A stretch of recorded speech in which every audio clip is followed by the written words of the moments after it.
I still remember the look on his face.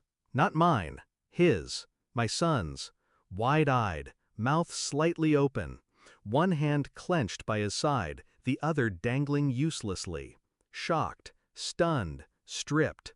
It was the same expression he gave me when he said the words, "Dad, you can't just sit around anymore. We're not running a retirement home." He didn't say it with malice, no venom, just inconvenience. Like I was a dying plant someone had to keep watering. He wanted me out of the house, so he got me a job, at his company. Said I could do some light office work, whatever that meant. I smiled, I agreed, and I planned. He wasn't always like this. There was a time, long ago, when he used to grip my pinky with his whole hand and call me his hero. Back when I used to come home from night shifts smelling like sweat and steel, and he'd run to the door, arms wide, eyes brighter than any promotion I ever earned. But kids forget, and some grow up with a sense of entitlement they confuse for ambition. He grew distant when I stopped being useful. After my heart surgery, he didn't visit in the hospital, too busy. When his mother died, he left me at the cemetery early, had a meeting. I told myself he was just lost in his own life. But then he said it, that I was just another mouth to feed.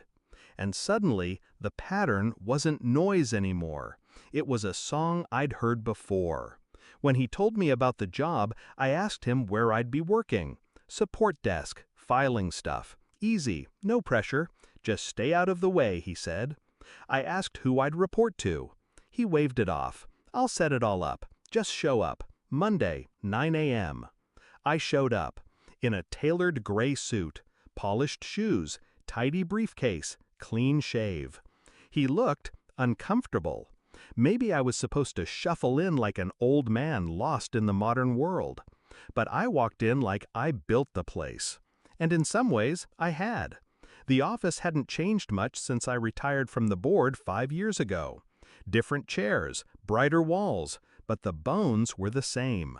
He never asked where I used to work before he got me that job. He never cared.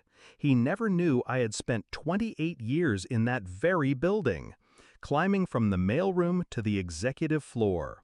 He didn't know I helped build the software the entire company still ran on. Didn't know the founder shook my hand the day I left and said, "The company's in good hands now. We wouldn't have made it without you."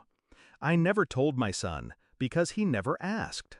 I walked to the front desk, introduced myself. The receptionist did a double take. "You're Mr. Keller?" I nodded. She blinked, then picked up the phone.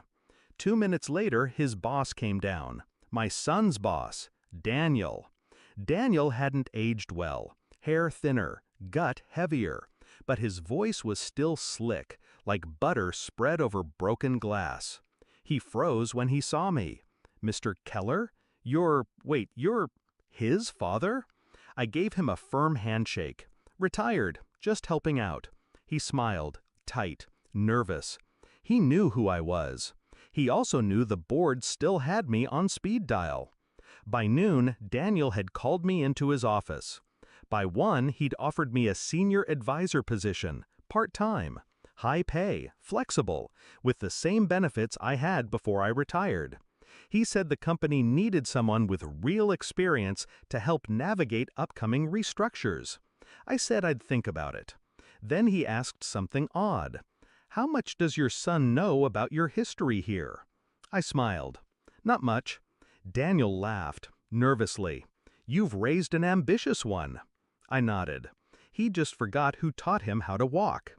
By the end of the week, Daniel made his move. I didn't ask him to. I didn't need to. The company had just reviewed expense reports. My son had been double billing lunches, using company cards for personal ride shares, forwarding sensitive documents to his personal email. I knew. I had been watching. Daniel called him into his office Monday morning. I waited outside. 10 minutes later, my son stepped out, pale, shaking, carrying a cardboard box. His eyes met mine, confused, betrayed. "Dad, why are you here?" "I took the job," I told him. He blinked, What job? Senior advisor. He opened his mouth, closed it, then he said, "You knew." I nodded. From the beginning. He swallowed hard. "You let them fire me." "No," I said, calm, cold. "You fired yourself. I just made sure they were looking. I don't feel guilt because I gave him a chance. When I walked into that office, I didn't plan to expose him. I planned to see if there was still something left in him worth protecting. There wasn't.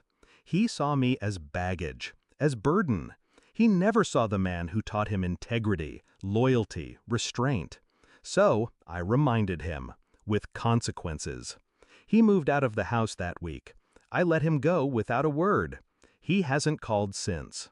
But I sleep better, because there's a peace that comes from being underestimated.